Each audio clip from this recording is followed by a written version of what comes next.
ప్రభువైన యేసుక్రీస్తు నామమున చేరువచ్చిన మీ అందరికీ నా హృదయపూర్వక వందనాలు. దేవుని వాక్యం చదువుకుందాం. ప్రకటన గ్రంథం 1వ అధ్యాయము 7వ వచనం అందరం కలిసి చదువుకుందాం. ప్రకటన గ్రంథం 1వ అధ్యాయము 7వ వచనం. ఇదిగో ఆయన మేఘారుడై వచ్చుచున్నాడు, ప్రతి నేత్రము ఆయనను చూచును, ఆయన పొడిచిన వారును చూచెదరు, భూజనులందరూ ఆయనను చూచి రొమ్ము కొట్టుకుందరు. యోహాను రాసిన మొదటి పత్రిక 3వ అధ్యాయం 2వ వచనం. ప్రియులారా, ఇప్పుడు మనము దేవుని పిల్లలమై ఉన్నాం. మనం ఇక ఏమవుదామో అది ఇంకా ప్రత్యక్షపరచబడలేదు, కానీ ఆయన ప్రత్యక్షమైనప్పుడు ఆయన ఉన్నట్టుగానే ఆయనను చూతుము, ఆయనను పోలి ఉందు, ఆయనను చూతుము. 2 వ్యూస్ కదా, ఆయనను చూస్తాము, ఆయనని పోలి ఉంటాం. Good news, great news, glad news కదా. అని 1వ అధ్యాయం 7వ వచనం, ప్రతి నేత్రం ఆయనను చూసును, రొమ్ము కొట్టుకుంటారు. అది గుడ్ న్యూస్ కాదు, ఏంటది? Bad news, worst news. ప్రభువైన యేసుక్రీస్తు వారు భవిష్యత్తులో ఎలా ఉండబోతున్నారు, ఏ విధంగా ప్రజలు ఆయన చూడబోతున్నారు, రానున్న ప్రభువుని లోకం ఎలా చూడబోతుంది, విశ్వాసులు ఎలా చూడబోతున్నారు, ప్రపంచం ఎలా చూడబోతుంది, ఒక అంశంగా మనం ధ్యానం చేయబోతున్నాం. బైబిల్లో మనకి 3 లుక్స్ కనపడతాయి, 3 రకాలుగా చూశారు. మొట్టమొదటిగా యోహాను సువార్త 20వ అధ్యాయం 25వ వచనంలో మృతుల నుంచి తిరిగి లేచిన యేసు ప్రభువును చూశారు. ఆయన శరీరధారికి లోకంలో ఉన్నప్పుడు ఆయన యెరూషలేములో సంచరించాడు, గలిలయలో సంచరించాడు. శరీరధారిగా ప్రభువును చూసిన అనేకమైన గ్రూప్ ఉన్నారు. కానీ 20వ అధ్యాయం 21వ వచనం, ఆయన చనిపోయి తిరిగి లేచిన తర్వాత మేము ఆయన్ని చూసాము అన్నారు. ఆయన మేకులు, ఆయన గుర్తులు చూశారు, ఆయన చేతుల్లో ఉన్న గుర్తులు చూశారు, ఆయన గాయాలు చూశారు. we saw, మేము చూసాము. ఇది గతంలో జరిగిపోయింది, క్రూసిఫైడ్ వన్. గతంలో యేసుప్రభువు వారు చనిపోయి తిరిగి లేచాడు, ఆ గుర్తులు అలానే ఉన్నాయి. ఆ కొద్ది మంది శిష్యులు ఆ గుర్తులు చూశారు. ఆయన క్రూసిఫైడ్ వన్ చూస్తారన్నమాట. యోహాను సువార్త 20వ అధ్యాయం 25వ వచనం కదా, నేను చదువుతాను. 3 లుక్స్, పాస్ట్, గతంలో ఆయన ఎలా చూశారనేది మనం చూసి 20వ అధ్యాయము 25వ వచనం, మేము ప్రభువును చూసాం, ఆయన చేతులలో మేకులు గుర్తులు, మేము ప్రభువును చూసాం. we saw crucified. రెండవదిగా ప్రస్తుతం ఆయన ఎలా చూస్తున్నాం. హెబ్రీ పత్రిక 2వ అధ్యాయం 9వ వచనం చదువుతున్నాం. దేవుని కృప వలన ఆయన ప్రతి మనుషుని కొరకు మరణం అనుభవించినట్లు దేవదూతల కంటే కొంచెం తక్కువ వాడుగా చేయబడిన యేసు మరణం పొందినందున మహిమ ప్రభావములతో కిరీటం ధరించిన వారినిగా ఆయనను చూచుచున్నాం. ప్రజెంట్ ఎలా చూస్తున్నాం? కిరీటం పొందిన వాడుగా చూస్తున్నాం. ఏ కిరీటం? మహిమ కిరీటం. పాస్ట్, సిలువ మీద ఆయన చూశాను, క్రూసిఫైడ్ క్రైస్ట్. ప్రస్తుతం క్రూసిఫైడ్ కాదు, ఎవరైనా క్రౌన్డ్ క్రైస్ట్, కిరీటం ధరించింది. అందుకే నాకు చాలామంది, నాకు యేసుప్రభు కనపడ్డాడండి, తెల్లని వస్త్రాలు వేసుకుని కనపడ్డాడండి, గడ్డంతో కనపడ్డాడంటే అది బ్రాకెట్లో పెట్టాల్సి వచ్చింది. ఎందుకంటే ఆయన గడ్డంతో కాదు, ఎలా ఉన్నాడు ఇప్పుడు? మహిమ ప్రభావం, కిరీటం ధరించినవాడు. తండ్రి కుడిపార్శ్వమున ఆయన మన విశ్వాస నేత్రాలతో ఈ హాల్లో ఉండి కూడా మన ప్రభువుని మనం ఊహించుకోగలం. ఆయనకి ఇప్పుడు మహిమ కిరీటం. ఒకప్పుడు ఏముంది? ఆయన తల మీద ముళ్ళ కిరీటం ఉంది, ఇప్పుడు ఏముంది? మహిమా కిరీటం. ప్రస్తుతం ఆయనను చూచుచున్నాం, కానీ భవిష్యత్తు ఎలా చూడాలి? భవిష్యత్తులో యేసు ప్రభువుని ఎలా చూడబోతున్నాం? ఇప్పుడే మనం చూసాం కదా, ద కమింగ్ వన్. ఏంటది? 1 యోహాను ప్రకటన 1:7, ఆయన మేఘారుడే వచ్చును, ప్రతి నేత్రం ఆయనను చూచును. ద కమింగ్ వన్, 3 మాటలు. The crucified one past, the crowned one present, and the coming one. ఒకటి మాత్రం వాస్తవం, యేసు ప్రభువు వారిని చూడాల్సిందే. ఈ ప్రపంచమంతా చూడాల్సిందే, చనిపోయిన వారు చూడాల్సిందే, సజీవులు చూడవలసిందే, ఇశ్రాయేలు చూడాల్సిందే, అన్ని జనులు చూడాల్సిందే, క్రైస్తవులు చూడాల్సిందే, ప్రతి నేత్రం చూడాల్సిందే. ఏదో ఒక రోజు ప్రభువుని చూడాలి. అపోస్తలుల కార్యం 17వ అధ్యాయంలో ఏథెన్సు పట్టణంలో పౌలు ఆ యొక్క జ్ఞానుల మధ్య తెలియజేశాడు. ఒక మనుషుని నియమించాడు. ఆ మనుషుడు ద్వారా భూలోకం అంతటికి తీర్పు రాబోతుంది, జడ్జిమెంట్ రాబోతుంది. ప్రభు దగ్గర నిలబడాల్సిందే. హోల్ వరల్డ్ జ్ఞానులు నిలబడాల్సిందే, జ్ఞానహీనులు నిలబడాల్సిందే, గనులు నిలబడాల్సిందే, ఘనహీనులు నిలబడాల్సిందే. అపోస్తలుల కార్యగ్రంథం 17:31 మాట ఉంటుంది, ఆయన మృతుల్లో నుండి ఆయన లేపినందున భూలోకమునకు తీర్పు తీర్చబడే ఒక దినం, జడ్జిమెంట్ డే. ముస్లిం సోదరులు యేసు ప్రభు దేవుని కుమారుడని నమ్మరు, కానీ యేసు ప్రభు ప్రవక్తని నమ్ముతారు. వారు బోధించేది అదే. ఏంటి? యేసు ప్రభు వారు ప్రవక్త. ఆయన గురించి చాలా గౌరవంగా మాట్లాడతారు, ఆయన గురించి గొప్పగా చెప్తారు. అంతేకాదు, వారి విశ్వాసం ప్రకారం రేపు ప్రళయ దినమున యేసు ప్రభుని వారు చూడాలి కదా. ముస్లిం సోదరులు కూడా రాసుకున్నారు. ఎవరు చూడాలండి? యేసు ప్రభుని చూడాల్సిందే. సరే, ఏ విశ్వాసం ఎలా ఉన్నా కూడా లేఖనాల్లో రేపు ఫ్యూచర్లో యేసు ప్రభుని ఎలా చూడబోతున్నారు, ఏ ఏ గ్రూపులు, ఏ ఏ వ్యక్తులు యేసు ప్రభుని ఎలా చూడబోతున్నారు. ప్రకటన గ్రంథం 1వ అధ్యాయం మనందరికీ బాగా తెలిసిందే కదా. అందులో యోహాను చూశాడు కదా, కనీసం 10 times. మీరు ఇంటికి వెళ్ళి నాకు ప్రకటన గ్రంథం చూడండి, 10 సార్లు నేను చూశాను, నేను చూశాను, నేను చూశానని 10 times రాశాడు. ఆ వచనాలన్నీ ఒక చోట పెట్టుకోండి, ఒక ఆర్డర్ మీకు వస్తుంది కదా. ఏంటది? నేను చూచితిని. అవన్నీ ఒక సిరీస్గా పెట్టుకుంటే ప్రకటన గ్రంథం చక్కగా అర్థమైంది. ప్రకటన గ్రంథం అర్థం కావడం కదా ఒక క్లూ. యోహాను గారు 10 సార్లు అన్న మాట. సో 1వ అధ్యాయంలో ఆయన చూసిన మాటలు రాశాడు. ప్రభు యొక్క రాబోతున్న ప్రభు యొక్క ఆ యాటిట్యూడ్, ఆయన వైఖరి గురించి 13వ వచనం, నేను చూడ తిరిగి తిని, నేను చూసినప్పుడు మనుష్య కుమారుడు దీపస్తంభం మధ్య ఉన్నాడు. ఆయన పాదముల మట్టుకు దిగుచున్న వస్త్రము ధరించుకున్నాడు, బంగారు దట్టి కట్టుకొని ఉన్నాడు, తల వెంట్రుకలు తెల్లగా ఉన్నాయి, ఉన్నిని పోలిన హిమమంత ధవళంగా ఉన్నాయి, ఆయన నేత్రములు అగ్ని జ్వాలలుగా ఉన్నాయి, ఆయన పాదములు కొలిములు పుట్టువేయబడి మెరవచున్న అపరంజితో సమానమై ఉన్నాయి. ప్రజెంట్ రెడీగా ఉన్నాడు యేసు ప్రభు. ఆయన గనక తండ్రి కుడి పార్శ్వం నుంచి కమింగ్ వచ్చేటప్పుడు ఎలా ఉండబోతున్నాడు చూద్దాం. మొట్టమొదటిగా సార్వత్రిక సంఘానికి ఎలాగున్నాడు. నెంబర్ 1, టు చర్చెస్, సార్వత్రిక సంఘానికి అని ఎలా ఉండబోతున్నాడు. రెండవదిగా నమ్మిన ఇజ్రాయెల్, బిలీవింగ్ ఇజ్రాయెల్, క్రీస్తు నమ్మిన ఇజ్రాయెల్కి ఎలా ఉండబోతుంది. ఈ దేశాలకు ఎలా ఉండబోతున్నాడు. మూడవదిగా నేషన్స్. నాలుగవదిగా ఎంపరర్స్, అధిపతులకు ఎలా ఉండబోతుంది. ఐదవదిగా నమ్మని అవిశ్వాసికి ఎలా కనపడబోతున్నాడు, అన్బిలీవర్. ఆరవదిగా యూనివర్స్, ఈ ప్రపంచానికి తూర్పు నుంచి పడమర దాకా ఆయన ఎలా కనపడబోతున్నాడు. ఏడవదిగా ఈ హాల్లో ఉన్న నీకు ఆయన ఎలా కనపడబోతున్నాడు. 7 views. Number 1, churches. చూద్దాం. ప్రకటన గ్రంథం 22వ అధ్యాయం చివరి మాటలు మనం చూస్తున్నాం. ఆయన కమింగ్, ఆయన రాకడలో, ఆయన యొక్క క్యాలెండర్లో, దేవుని యొక్క ప్రవచనాత్మక క్యాలెండర్లో నెక్స్ట్ గ్రేట్ ఈవెంట్ ఏంటంటే సంఘముల కొరకు రాబోతున్నాడు. 22వ అధ్యాయం చూడండి, 16వ వచనం నేను చదువుతున్నాను. సంఘముల కోసం ఈ సంగతులు మీకు రాస్తున్నాను. యేసు గురించి ప్రకాశమానమైన వేకువ చుక్క, మార్నింగ్ స్టార్. రేపు సార్వత్రిక సంఘం యేసు ప్రభువుని ఎలా చూడబోతుంది.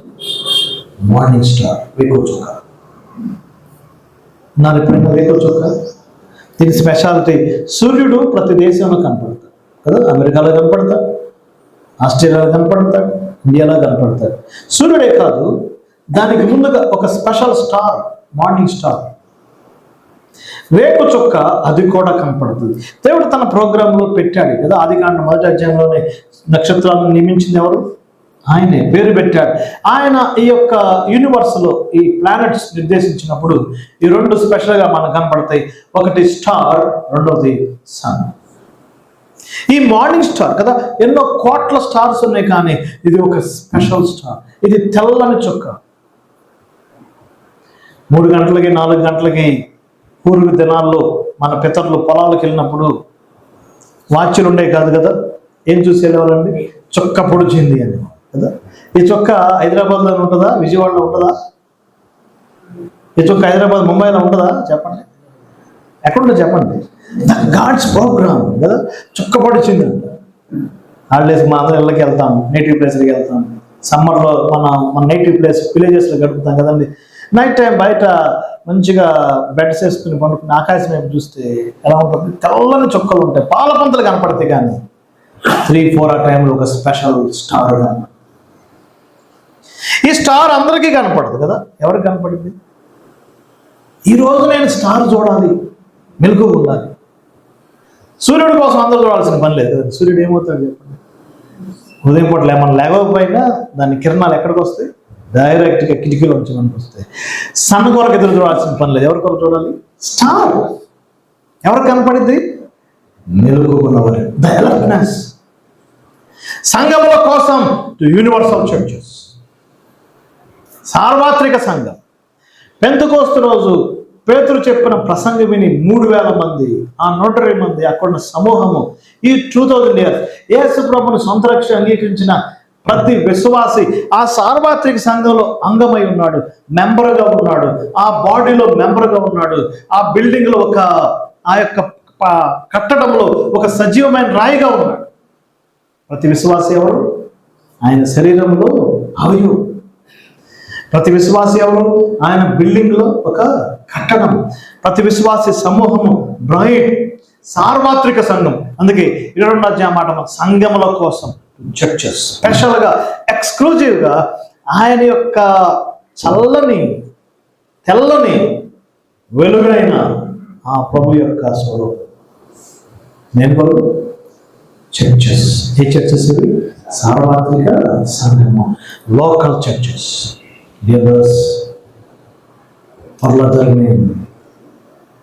మార్నింగ్ స్టార్ కొరకు ఎదురు చూస్తున్నాం.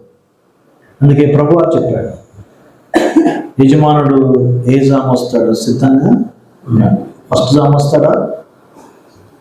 రెండవ జాము వస్తాడా? చెప్పండి. మూడవ జాము వస్తాడా? నాలుగవ జాము. ఈ యొక్క అంశము, ఈ యొక్క కాలము చీకటితో పోల్చబడింది. రోమపత్రిక 13వ అధ్యాయం చూస్తే ఇది చీకటి కాలం, మనం పగటి వారము అని అంటున్నాడు. చూడండి ఒకసారి రోమపత్రిక 12వ అధ్యాయంలో 11 నుంచి 13 అధ్యాయం 11 నుంచి చదివితే, కాలం ఎరగండి, పగలు గడిచి సమీపంగా ఉంది, అంధకారాలకు విడిచిపెడదాం, ఈ పోకిరి చేష్టను విడిచిపెడదాం, ఆయన్ను ధరించుకుందాం. చీకటి గతిస్తుంది, వెలుగులోకి వెళ్ళబోతున్నాం. ఏం గతిస్తుంది? చీకటి గతిస్తుంది. ఇందులోకి వెళ్ళబోతున్నాం. మార్నింగ్లోకి వెళ్ళబోతున్నాం. మార్నింగ్ సిద్ధంగా ఉంది. ఎటర్నల్ మార్నింగ్, నిత్యత్వ మార్నింగ్లోకి వెళ్ళబోతుంది. మనం ఎదుర్కొరకు ఏం చూస్తున్నాం? స్టార్. రెండవదిగా నాట్ ఓన్లీ స్టార్, ఇశ్రాయేలు ప్రజల కొరకు ఆయన సన్, సూర్యుడిగా ఉన్నాడు. మలాకి గ్రంథం చూద్దాం. చూడండి, పాత నిబంధన ఇశ్రాయేలు ప్రజల గురించి, కొత్త నిబంధన క్రైస్తవ ప్రజల గురించి. జనరల్గా చెప్పాలంటే పాత నిబంధన ఎవరి చరిత్ర? ఇశ్రాయేలు ప్రజల చరిత్ర. యేసు ప్రభు చనిపోయిన దగ్గర నుంచి ఎవరి చరిత్ర? క్రిస్టియన్స్ చరిత్ర కదా. ఓల్డ్ టెస్టమెంట్ ఇశ్రాయేల్ ఎప్పుడు చదివినా ఎవరి గురించి? ఇశ్రాయేల్. న్యూ టెస్టమెంట్ ఎప్పుడు గురించిన? రోమి, కొరింథీ, వీళ్ళంతా ఎవరు? ప్రభువుని స్వీకరించిన వారు. చూద్దాం మలాకి గ్రంథము 4వ అధ్యాయము 2వ వచనం. నా నామమందు భయభక్తులు గలవారు మీకు నీతి సూర్యుడు ఉదయించును. సన్ ఆఫ్ రైచియస్నెస్ ఎవరికి? ఇశ్రాయేలు ప్రజలకు. ప్రస్తుతం ఇశ్రాయేలు ప్రజలు దేవుని అంగీకరించారు. మనం చక్కగా ఏం చూసినప్పుడు అబ్బా ఇజ్రాయేల్ దేవుని బిడ్డలని అనుకుంటున్నాం, కానీ వారు దేవునికి దూరంగా ఉన్నారు, వారికి ఎదురాడు వారిగా ఉన్నారు. ఈనాడు ఇజ్రాయేల్ ప్రజల్లో ఉన్న 70% దేవుని నమ్మరండి. చాలా షాకింగ్గా ఉంటుంది. ఎవరు నమ్మరు? దేవుని నమ్మరు. ఆ యొక్క యూత్ని అడగండి, దేవుడి గురించి అంటే ఎగతాళి చేస్తారు. ఎందుకంటే హిట్లర్ 60 లక్షల మంది చంపేసినప్పుడు వాళ్ళు దేవుని మీద వ్యతిరేకత పెంచుకున్నారు. 60 లక్షల మంది చంపుతున్న దేవుడు ఏం చేశాడు? దేవుడు లేడు. సో యూత్ అంతా దేంతో నింపడింది? ఎథియిజం. కార్ల్ మార్క్స్ అనే ఒకడు ఉన్నాడు కదా, మనకు తెలిసిందే. కార్ల్ మార్క్స్ ఏం చేశాడు? ఎథియిజం తీసుకొచ్చాడు కదా, కమ్యూనిజం తీసుకొచ్చాడు. ప్రపంచానికి దేవుడు లేడనే సిద్ధాంతాన్ని ఎక్కువగా వ్యాపింపజేసింది ఎవరు? Karl Marx. ఇప్పుడు ఇజ్రాయేల్ యొక్క మిషన్ ఏంటంటే అసలు దేవుడు లేడనే సత్యాన్ని ఎక్కువగా తీసుకెళ్తున్నవాడు. ఎవరో కొద్ది మంది టోపీ పెట్టుకుని ఆ యొక్క గోడ దగ్గరికి వెళ్ళి ఏడుస్తూ ఉంటారు. కొద్ది మంది దేవుని వైపు ఉన్నారు, కానీ ఎంతమంది అండి? 70% ఎలా ఉన్నారు? దేవునికి వ్యతిరేకం. కానీ ఇప్పుడున్న యుద్ధము, ఈ పరిస్థితులన్నిటిలో వారు దేవుని వైపు తిరుగుతారు, మెస్సయ్య వైపు తిరుగుతారు. రేపు వారి కొరకు 7 ఏళ్ల శ్రమల కాలం ఉంది. చాలా భయంకరమైన శ్రమలు పొందబోతున్నారు. ఎవరండి? ఇశ్రాయేలు ప్రజలు. లేఖనాలు చదువుతుంటే గుండె బరువెక్కిద్ది. కని విని ఎరగని శిక్ష పొందబోతున్నారు, నాశనం పొందబోతున్నారు. ఎవరు? ఇశ్రాయేలు ప్రజలు. జకర్యా గ్రంథం చదవండి, 2/3 వంతు చనిపోతారు. దేవుని యొక్క తీర్పు వారి మీదకు ఉంటుంది. కానీ వారిలో కొందరు దేవుని వైపు తిరుగుతారు. ఆ నమ్మిన ఇజ్రాయేల్ కొరకు ఆయన ఎలా రాబోతున్నారు? నీతి సూర్యుడు సన్. ఈ సూర్యుడు ఆ రెక్కల కింద ఆరోగ్యం అనుభవిస్తారు, ఆ రెక్కల కింద ఆశీర్వాదం అనిపిస్తారు, ఆ రెక్కల కింద మనం చూస్తున్నాం గంతులు వేస్తారు. ఫ్యూచర్ ఇజ్రాయేల్, భవిష్యత్తులో ఇశ్రాయేలీలు ఎవరిని చూడబోతున్నారు చెప్పండి? నీతి సూర్యుడు. ఈ 2 తేడాలు గమనించాలి కదా. Old testament ends with SUN sun, సూర్యుడు. New testament ends with STAR star. ఈ 2 యేసు ప్రభు యొక్క 2 రాకడలకు తెలియజేస్తుంది. సూర్యుడు వేరే, మార్నింగ్ స్టార్ వేరే కదా.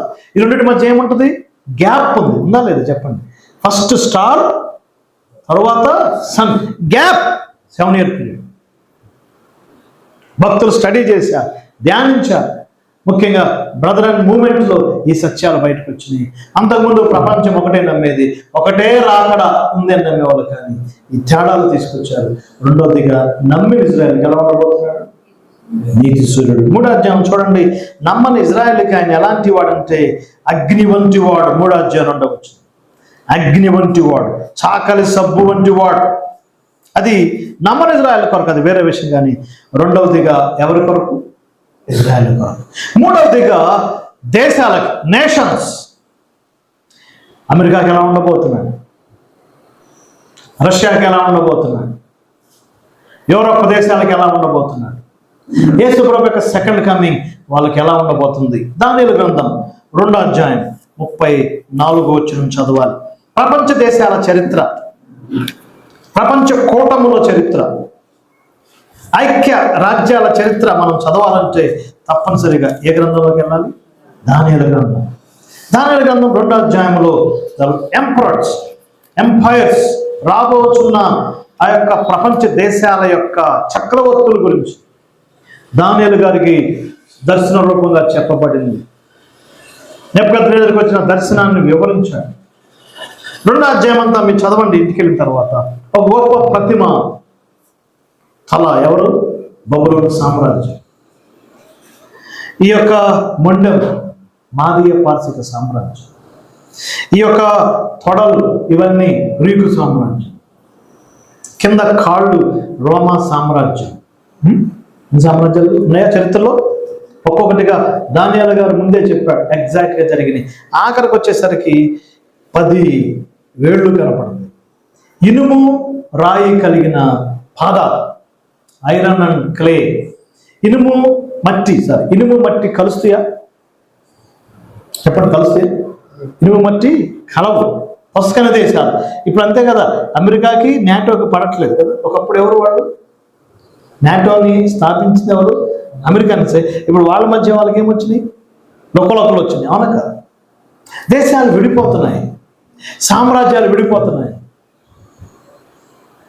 రకరకాల కూటములు కదా. ఇండియా నచ్చిందంటే రష్యా వాడికి మన ఇద్దరం ఒక జట్టు ఏర్పడతాం. ఇక జరుగుతుంది. ఇప్పుడు ఇస్లాం దేశాలన్నీ ఒకసారి ఏకం అవ్వాలి.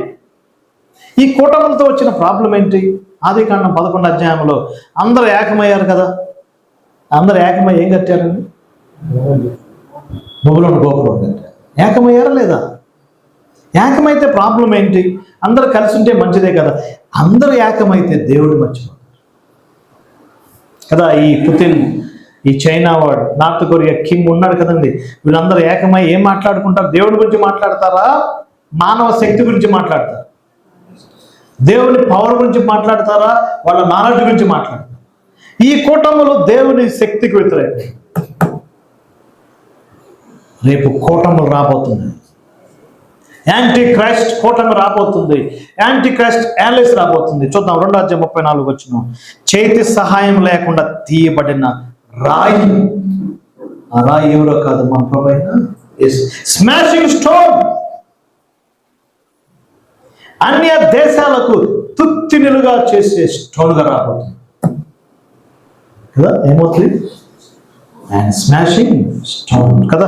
ఎవరి సహాయం లేకుండా చూడండి, ఇనుము మట్టి కలిగిన ప్రతిమ యొక్క పాదముల మీద పడి దాన్ని పాదములు ఏం చేసింది? తుత్తినిలుగా. రేపు సెకండ్ కమింగ్లో ఈ రాజ్యాలను పగలగొడతాడు. అపోస్తుల కార్యం కీర్తన గ్రంథం 2వ అదే మాట మనం చూస్తున్నాం. కొండను పగలగొట్టినట్టు పగలగొడతాడు. ఆయన ఇనపదండంతో ఏలబోతున్నాడు. ఆయన స్మాషింగ్ స్టోన్, ఆయన రాయిగా ఉండబోతున్నాడు. చూడండి 2వ యొక్క కీర్తన గ్రంథం 2:9 వచ్చిన ఇనపదండంతో నీవు వారిని పగలగొట్టదు, కొండను పగలగొట్టినట్టు వారిని ఏం చేస్తావు? మొక్క చెక్కలుగా. ఈ భూలోక రాజ్యాలని ఏం చేస్తాను ఆయన? తుత్తునిలుగా చేయడం. మూడవదేంటి? Stone, smashing stone. Star, sun, smashing stone. ప్రపంచం సిద్ధంగా ఉంది కదా ఈ రాజ్యాలు కూలిపోయే రాజ్యం. మనం పాట పాడతాం, అందులో చక్కగా ఉంటుంది. రాజాతి రాజా రావే, రాజులకు రాజువై రావే, రాజయేసు రాజ్యమేలరా. అందులో ఉంటుంది భూలోక రాజ్యాలన్నీ ఆయన ఏం చేస్తాడు? తుత్తునిలుగా చేయబోతున్నాడు. Nations tremble, వణుకుతున్నాయి. 4వదిగా మనం చూద్దాం ప్రకటన గ్రంథం 1వ. Not only nations but also kings. ఈలోక రాజులకు ఆయన ఎలా ఉండబోతున్నాడు? ఈలోక అధిపతులకు ఎలా ఉండబోతున్నాడు? ఎ సావరెన్ కింగ్. చూద్దాం ప్రకటన గ్రంథం 1వ 5వ నేను చదువుతున్నాను. నమ్మకమైన సాక్షి, మృతుల్లో నుండి ఆది సంభూతుడిగా లేచిన వాడు, భూపతులకు అధిపతి అయిన యేసుక్రీస్తు నుండి. భూపతులకు ఎవరు చెప్పండి? అధిపతి. సావరెన్ కింగ్, అధిపతి, భూపతులకు అధిపతి. ఒకవేళ మోడీ గారి టర్మ్లో యేసుప్రభు అక్కడ కన్ఫర్మ్ అయితే ఆయన భూపతులకు అధిపతి. పుతిన్కి భూపతులకు అధిపతి, జిన్పింగ్కి భూపతులకు అధిపతి. కిమ్ కదా. కిమ్ నడుస్తుంటేనే వీడియో చూస్తుంటే భయం వేస్తుంది. ఏదన్నా అతను మీటింగ్లో ఉన్నాడు అనుకోండి, ఎవరైనా సైనికుడు తప్పు చేస్తే తల తీసేస్తాడు అంతే. భయం. ఆయన మీటింగ్ అంటే భయం. ఎక్కడికైనా ఎలా అంటే భయం. డిక్టేటర్స్ ఈ లోకంలో ఉన్నారు, నియంతలు ఈ లోకంలో బయలుదేరారు, అధికారులు బయలుదేరారు, అధిపతులు బయలుదేరారు కదా. చరిత్రలో ఎన్నికమైన డిక్టేటర్స్ హుస్సేన్, సద్దాం హుస్సేన్ ఎన్నో లక్షల మందిని చదివించారు. గడ్డాఫీ లేరా ఈ లోకంలో? డిక్టేటర్స్, అధిపతులు లేరా? ఒకరోజు భూపతులకి అధిపతిగా రాబోతున్నారు. Sovereign king, king of kings, lord of lords. రేపు ఆ భూపతులకు అధిపతి వచ్చినప్పుడు వణుకుతారు. ఫిలిప్పీ పత్రిక 2వ కదా. ప్రతి నామము కంటే పైనామం హెచ్చించబడ్డాడు. ప్రతి వాని మోకాలు ఏం కావాలి? వంగ. ప్రతి నాలుక ఆయనను స్తుతించాలి. ఎవరంటే ఆయన? Sovereign king. ఆయనకు మించిన అధిపతి లేడు. ఆయన మైటీ గాడ్. ఎవరికి ఇది? ఎంపరర్స్, అధిపతులు. ప్రతి ఒక్కరు ఎవరిని కలుసుకోవాలి? ఫ్యూచర్లో చెప్పండి. యేసు ప్రభువుని చూడాల్సిందే. లివింగ్, బ్రతికున్నవారు. చనిపోయిన వారు ఒక్కసారి పునరుద్ధానం చెంది చూస్తారు, కానీ బ్రతికున్న వారు చూసేవి ఇవన్నీ. సార్వత్రిక సంఘం, మార్నింగ్ స్టార్, విశ్వసించిన ఇజ్రాయెల్ ప్రజలు, సన్, దేశాలు నేషన్స్. ఎవరిని? Stone, crushing stones, crashing stone. ఈ భూపతులకు అధిపతి. 5వదిగా మనం చూద్దాం యేసు ప్రభుని నమ్మని అవిశ్వాసం. వాళ్ళు ఎవరైనా సరే, యూదులైనా అన్యులైనా, యేసుక్రీస్తు సువార్త వినని వారు, యేసు ప్రభుని నమ్మని వారు, యేసు ప్రభుని విశ్వసించిన వారు, యేసు ప్రభుకు లోబడని వారికి ఆయన ఎలా ఉండబోతున్నారు? తెస్సలోనికీయులకు రాసిన మొదటి పత్రిక 5వ అధ్యాయం. తెస్సలోనికీయులకు రాసిన మొదటి పత్రిక 5వ అధ్యాయంలో మాట నేను చదువుతాను. ఆయన ఎలా ఉండబోతున్నాడు? 5వ అధ్యాయం మొదటి నుంచి. సహోదరులారా, ఆ కాలమును గురించి, సమయం గురించి మీకు రాయనక్కర్లేదు. రాత్రి వేళ దొంగ ఎలాగూ వచ్చును, అలాగే ప్రభు దినము వచ్చును. లోకులు నెమ్మదిగా ఉన్నది భయమే మీదని చెప్పుకొంచుండగా గర్భిణీ స్త్రీకి ప్రసవ వేదన వచ్చినట్లు వారికి ఆకస్మికంగా ఏమైంది? నాశనం కదా. దొంగ, స్టీలర్. ఐదవదిగా ప్రభు నమ్మని అవిశ్వాసులకు ఆయన దొంగ వలే రాబోతున్నాడు, స్టీలర్. ఎందుకు దొంగ ఎందుకు వస్తాడు? దొంగ ఎందుకు వస్తాడు చెప్పండి. యోహాను సువార్త 10వ అధ్యాయం 10వ వచనం చూడండి. యేసు ప్రభువు చెప్పాడు, దొంగ నాశనం చేయటానికి రాబోతున్నాడు. ఇక్కడ ఈ లోకం అంతా ఎలా ఉందంటే పీస్ఫుల్, అంత బాగానే ఉందనుకుంటున్నాను. మా కాలనీలో ఒక ఛానల్ యజమాని ఉన్నాడు, మంచి మంచి భక్తి కలిగిన హిందూ సోదరుడు. ఆయన అందరిని బాగా గౌరవిస్తాడు, చాలా మంచి ప్రేమ కలిగిన వాడు. వాకింగ్ ఎప్పుడన్నా కలుస్తాడు, ఏం సార్ ఏంటి పరిస్థితులు అంటాడు. మీరు పాస్టర్ కదా, మీకు తెలుస్తూ ఉంటాయి, బైబిల్ మీకు తెలుసు కదా అంటూ ఉంటాడు. సార్ కానీ రాబోయే పరిస్థితులు చాలా భయంకరంగా ఉంది సార్. ఇది తెలియట్లేదు, లోకానికి తెలియట్లేదు. మాకు ఛానల్ నడిపే వాళ్ళు మాకు తెలుసు కదా, ఈ డిబేట్లు చేయడానికి వచ్చిన వాళ్ళు చెబుతుంటే మాకు గుండె బయలిపోతూ ఉంటుంది సార్. ప్రపంచం పరిస్థితి బాగాలేదండి. కానీ ప్రజలు ఏమనుకుంటున్నారు చెప్పండి? నెమ్మది, పీస్, అంత బాగానే ఉంది, ఎవ్రీథింగ్ ఈజ్ సెట్ రైట్ అనుకుంటున్నారు. కానీ ఒక రోజు రాబోతుంది, ఆయన ఎలా రాబోతున్నాడు? దొంగ వలే. ఎవరికి? Unbelievers, stealer. దొంగ ఎందుకు వస్తున్నాడు? నాశనం చేయడానికి. అదే అన్నమాట, ప్రసవ వేదన తట్టిస్తుంది, దొంగ వల్ల మేము మీదకి రాబోతున్నాడు. కానీ మీరు చీకట్లో లేరు, దేవుని స్తోత్రం. మనం బిలీవర్స్, మనం ఎవరిని? మనం చీకట్లో లేము. కాబట్టి మనం 9వ వచనం చూడండి, మనం ఉగ్రత కొరకు నియమించబడలేదు, రాత్త కొరకు నియమించబడలేదు, నాశనం కొరకు నియమించబడలేదు. దేవుని ఎరగని వారు, ప్రభువుని నమ్మని వారు నాశనం కొరకు పాకులాడుతున్నారు, పరుగు తీస్తున్నారు. ఆయన వారి కొరకు దొంగ వలే వస్తున్నాడు. దొంగ చెప్పి వస్తాడా? హలో నేను 10 o'clock వస్తాను, మెయిన్ డోర్ ఓపెన్ చేసి పెట్టండి అంటారా? దొంగ వచ్చి మన డస్ట్బిన్ తీసుకెళ్తాడా? నో. ఏం తీసుకెళ్తాడు? తనకు కావాల్సింది దొరికే వారికి ఏం చేస్తాడు చెప్పండి? చిందరవందలు చేస్తాడు. ఆయన దొంగ వలె రాబోతున్నాడు, స్టీలర్గా రాబోతున్నాడు. ఎవరికి? నమ్మని వారికి. దేవుని స్తోత్రం. మనం ఆయన దర్శించాం. ఇదే మాట చూడండి, 1వ అధ్యాయంలో 9-10 వచనాల్లో, మీ యొద్ద మాకెట్టి ప్రవేశం కలిగను, అక్కడ జనులు మమ్మల్ని గురించి తెలియజెప్పుచున్నారు. మీరు విగ్రహాలు విడిచిపెట్టి జీవము గలవాడును సత్యవంతులకు దేవునికి దాసులగుటకు మృతుల నుండి లేపిన యేసు అనగా రాబో ఉగ్రత నుండి మనల్ని తప్పించుచున్నా. కదా, ఉగ్రత నుంచి మనల్ని ఏం చేస్తున్నాడు చెప్పండి? తప్పించు. కానీ ఉగ్రత ఉంది ఎవరి మీదకి? అన్బిలీవర్స్ మీదకి. అందుకే ఆయన ఎలా రాబోతున్నాడు? దొంగ వలె రాబోతున్నాడు. ఈ మాట దొంగ వలె రాబోతున్నాడని సంఘం గురించి కూడా చెప్పాడు. అది వేరే ఉద్దేశం. అది ఎలా చెప్పబడింది? అదే దొంగ ఎప్పుడు ఎలా వస్తాడు చెప్పండి? చెప్పి రాడు కదా. ప్రభు కూడా అంతే, ఆయన సమయం కొరకు మనం ఏం చేయాలి? సిద్ధపడాలి. ఒక ఆయన ఈ విధంగా చెప్పాడండి, యేసు ప్రభు దొంగ వలె సంఘం కొరకు వస్తున్నాడని ఎలా చెప్పబడింది అంటే, ఆ దొంగ ఇంటిలోకి వచ్చి అత్యంత విలువైంది ఏం చేస్తాడు చెప్పండి? తీసుకొని పోవటానికి వస్తాడు కదా. ఈ లోకంలో యేసు ప్రభుకి అత్యంత విలువైంది ఏంటి? సంఘమే. సంఘం కొరకు ప్రాణం పెట్టాడు, సంఘం కొరకు రక్తం కార్చాడు, సంఘం కొరకు ఆయన ఇచ్చిన మొత్తం సమస్తం పెట్టాడు కదా. ఈ భూమి మీద విలువైంది ఏంటి ఆయనకి? సంఘము. దాని కొరకు వస్తాడని ప్రకటన గ్రంథంలో ఆ భావంతో చెప్పబడింది. కానీ ఎక్కడ మాత్రం నమ్మని వారికి ఎలా రాబోతున్నాడు? స్టీలర్, దొంగ, నాశనము చేయడానికి. ఆ వచనం చదవండి, యోహాను సువార్త 10వ అధ్యాయం 10వ వచనం ఒకసారి చదువుతారు. యోహాను సువార్త 10వ అధ్యాయం 10వ వచనం. యేసు ప్రభువే స్వయంగా చెప్పాడు, నేను గొర్రెలకు మంచి కాపరిని. దొంగ కాపరులు ఎలా ఉంటారు?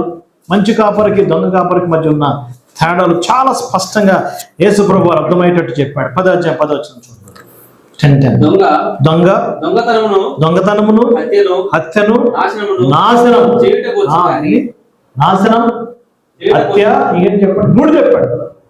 ఇక్కడ దొంగ వలె వస్తున్నాడు. ఎవరికి? లోకం మీదకి, అన్బిలీవర్స్ మీదకి ఆయన రాకడ సిద్ధంగా. 5 అంశాలు చూసాను. 6వదిగా సకల జనులకి ఎలా ఉండబోతున్నాడు? యూనివర్స్.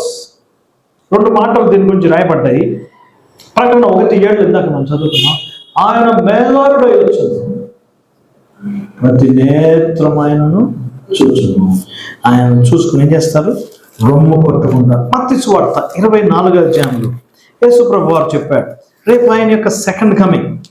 ఆయన ఒలివ కొండ మీద పాదాలు పెట్టినప్పుడు, ఆయన తెల్లని గుర్రం మీద అనేక కిరీటాలు ధరించుకొని ఆయన లోకానికి వచ్చినాడు. ఆయన రెవల్యూషన్ ఎలా ఉండబోతుందో 24వ అధ్యాయం చూడండి.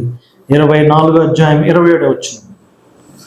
మెరుపు తూర్పున పుట్టి పడమటి వరకు ఎలాగూ కనబడునో అలాగే మనుష్య కుమారుడు రాకడ ఉండును. మెరుపు, షైనింగ్, లైట్నింగ్. మెరుపు ఎక్కడ పుట్టిద్దంట? తూర్పును పుట్టి ఎక్కడికి? పడమర. ఇప్పుడు చెప్పండి, ఈస్ట్ టు వెస్ట్. మీరు బైబిల్ ఎప్పుడైనా సరే తూర్పు పడమర, తూర్పు పడమర ఉంటాయి. ఆయన మన పాపములను తూర్పు నుంచి పడమర ఎందుకు రాయబడింది? మరి ఉత్తరం దక్షిణ సంగతి ఏంటి? మనందరూ తెలుసు, గ్లోబ్. ఉత్తరం దక్షిణ జనాలు లేరు కదా, ఉన్నారు. మంచు పర్వతాలు, మంచు కొండలు, ఆర్కిటిక్, అంటార్కిటిక్. మానవుడు విస్తరించింది ఎక్కడండి? East to west. కింద రాయబడిన చూడండి 24వ అధ్యాయం 29వ వచనం. ఆ దినముల శ్రమ ముగిసిన వెంటనే చీకటి సూర్యుడిని కమ్ముతాడు, చంద్రుడు కాంతినీయుడు, ఆకాశ నక్షత్రములు రాలతాయి, ఆకాశమందు శక్తులు కదిలించబడును, మనుష్య కుమారుడు సూచన ఆకాశమందు కనబడును. అప్పుడు మనుష్య కుమారుడు ప్రభావముతోను మహామహిమతోను ఆకాశ మేఘాడే వచ్చుడు చూచి ఏముంది? భూమి మీద సకల గోత్రములు ఏమవుతుంది? మెరుపు వలె ఉండబోతున్నాడు. థండర్, ఉరుము, మెరుపు, షైనింగ్, లైట్నింగ్. యేసుప్రభువు వారు ఒక అద్భుతమైన మాటలు చెప్పాడు. ఆయన వచ్చినప్పుడంట తిరగలు విసురుతారంట, పొలంలో పని చేస్తారంట, రాత్రిపూట నిద్రపోతారంట కదా. 3 చెప్పాడు యేసుప్రభువు. గుర్తున్నాయి మీకు అవి? ఇదే మత్తయి సువార్త 25వ అధ్యాయంలో చెప్పాడు. ఆ మాటలు చాలా ఆశ్చర్యం అనిపించుద్ది. ఇప్పటికి కూడా భక్తులు విస్మయం పొందుతున్నారు. చాలా సంవత్సరాల నుంచి ఆ మాటలను జ్ఞాపకం చేసుకుంటున్నారు కదా. తిరగలు ఎప్పుడు విసురుతారు? పొలంలో ఎప్పుడు పని చేస్తారు? పగల, సాయంకాలం. పొలంలో ఎప్పుడు పని చేస్తారు? ఎవరైనా మార్నింగ్ 10 to 4, 5 కదా. తిరగలు ఎప్పుడు విసురుతారు? సహజంగా మార్నింగ్ టైం. ఫుడ్ రెడీ చేయాలి కదా. ఒకప్పుడు అదే కదా, ఫుడ్కి మీల్స్ లేవు. అందరూ ఒక 4-5 కుటుంబాలు కలిసి ఒక పెద్దది దాంట్లో పెట్టుకొని దంచుతూ ఉండేవాడు. ధాన్యం రోలుగా చేసేవాళ్ళు కదా. మార్నింగ్, మధ్యాహ్నం నిద్రపోతారు. ఎప్పుడు చెప్పండి? Night time. ఇప్పుడు ఇది పగలు. అమెరికా వరకు ఏంటి? రాత్రి కదా. ఆస్ట్రేలియాకి టైం కదా. యేసుప్రభువు వచ్చేటప్పటికి భరతనగర్లో ఇప్పుడు పగలు ఉంది, అమెరికాలో నైట్ ఉంది, ఇంకొకరికి ఈవినింగ్ ఉంటుంది కదా. యేసుప్రభువు ఎంత యాక్యురేట్గా చెప్పాడు. రేపు ఆయన సెకండ్ కమింగ్ భూమి మీదకి వచ్చినప్పుడు ఈస్ట్ టు వెస్ట్ మెరుపులే ఉంటుంది. ఆల్ వరల్డ్, భూమి మీద ఉన్న సకల గోత్రాలు ఏమవుతారు? రొమ్ము కొట్టుకుంటారు. షైనింగ్, లైట్నింగ్, మెరుపులే రాబోతుంది. ఆ రాకడ రొమ్ము కొట్టుకుంటారంట. ఏమవుతుంది? సకల గోత్రము ఏమవుతుందండి? రొమ్ము కొట్టుకుంటారు. ఆయన పొడిచిన వారు చూస్తారు. ప్రజలు, సజీవులైన అన్ని జనాంగం ఆయనను కలుసుకుంటారు. ఆరోగ్యగా యూనివర్స్, ప్రపంచమంతటికి ఆయన మెరుగులాగా ఉంటాడు. 6 అంశాలు చెప్పాను. 1 మార్నింగ్ స్టార్, సంఘాలకి ఆయన వేకువ చుక్క, ఇశ్రాయేలు జనాంగానికి నీతి సూర్యుడు, దేశాలకు నేషన్స్ ఆయన రాయి వలె ఉండబోతుంది. స్మాషింగ్ స్టోన్ కదా.